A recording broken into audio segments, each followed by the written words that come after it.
Run by YouTube, it's Charles here, and today I'm going to do something I haven't done in a while. This segment is called A Second Look. And what I do is I take a second look or review with something that I've read or reviewed before and, share my insights on it. And the great thing about this is I have been a collector a few years before I was a YouTuber. And so there's lots of great stuff I enjoyed previously that I just didn't review because I didn't have a platform. Now I do, so I want to talk about Black Cat number 12 from 2020, and this is from Marvel Comics. I really enjoyed this entire run of Black Cat. We'll give you a little bit of what is going on in this universe before I review this, and of course there are going to be spoilers because this book is from 2020. So if you haven't read it by now, I'm sorry. I'm going to spoil it for you a little bit. But it says, Felicia Hardy is a world-renowned jewel thief, but lately she's been stealing more than just diamonds. At the behest of her former mentor and current patron, the Black Fox, Felicia and her crew hit Rand Towers, home of the Iron Fist, and stole designs to a device called the Randall Gate, which they need to pull off the ultimate ice breaking into the extra-dimensional vault of New York City's Thieves Guild, currently run by deadly Odessa Drake. But the replica Randall Gate requires a key, a dimensional resonator, and the only person with that kind of tech is Tony Stark. So Felicia's crew will trick Jack Taggart, and aka Firepower, into attacking Stark Unlimited while Iron Man was distracted. Felicia infiltrated his lab, where she fabricated the key and her own suit. So that's where we are in this story. There were a few things I enjoyed about this run. For one, she seemed to, while she was a little bit in the gray area, she was definitely more in the role of good guy, of hero. And you get to know a lot about her in this run, her mentor, and it also featured her crew. A couple of the guys that were working for her, and their dynamic went really from boss and employee to almost a familial type relationship, to where these guys weren't just working for a paycheck, but they ended up becoming a ragtag type of family. So if you can get this run of Black Cat from 2020, I highly suggest it. There's a lot of books, well worth it. A lot of things pay off by the time you get to the end of it. But this book is primarily a chase between her and the Iron Suit and Tony Stark trying to get the suit back. And there was lots of action, excitement, banter back and forth.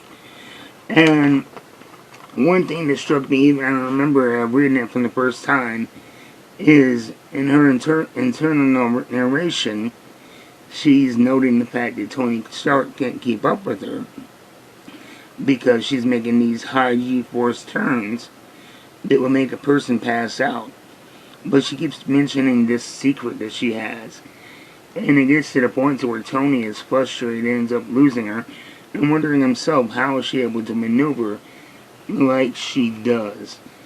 And eventually we get to the point of her breaking into the Upper East Side home of Drake and, letting her know what's what. And really kind of laying out a threat to her in this dynamic full-page panel we have here, this full 2-page panel. You see she has Drake by the throat. And Tony Stark, of course, he busts in. And that's when you find out really what the secret was, is when she's done communicating with Miss Drake, the arm that's holding her up by the throat detaches. And this impromptu Cat Iron Man suit falls to pieces, and they realize the reason why Black Cat was able to make all these maneuvers and do things in the suit that Tony hasn't figured out is because she wasn't in the suit. She was controlling it remotely from Stark Industries. And I thought that, it showed a lot of not just her cunning as a thief and her agility, but, her intelligence as well. And the fact and the ability to play the long game. And so I enjoyed that. I really, really enjoyed the art style throughout. It is very bright and fun without going cartoony. The artist is C.F. Villa, and the writer is Jed MacKay. They did a heck of a job on it. This is a variant edition cover. I had to get the cover with the cat suit on it. Like I said, this is number 12 from that run. The way that the run ends up is very, very emotionally gripping. She gets portrayed by somebody who she's trusted. And, everything I remember from reading this is there were no throwaway issues.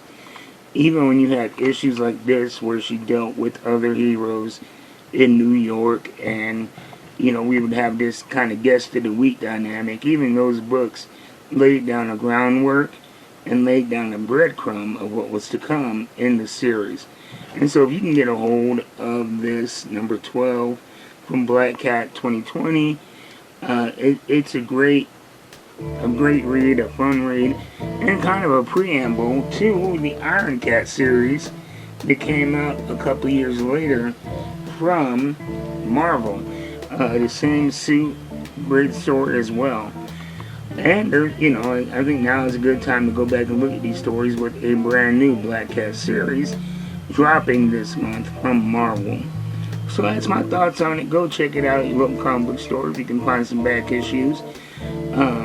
If not, I'd say the best place for back issues right now is MidtownComics.com. They ship nationwide. The prices aren't great for shipping, but they discount everything and they have the biggest selection. But, try your hand at your local stores first. You never know what kind of gold you're going to find in those back issue bins. So that's been my thoughts on it, you guys. Keep reading them books. I'm out.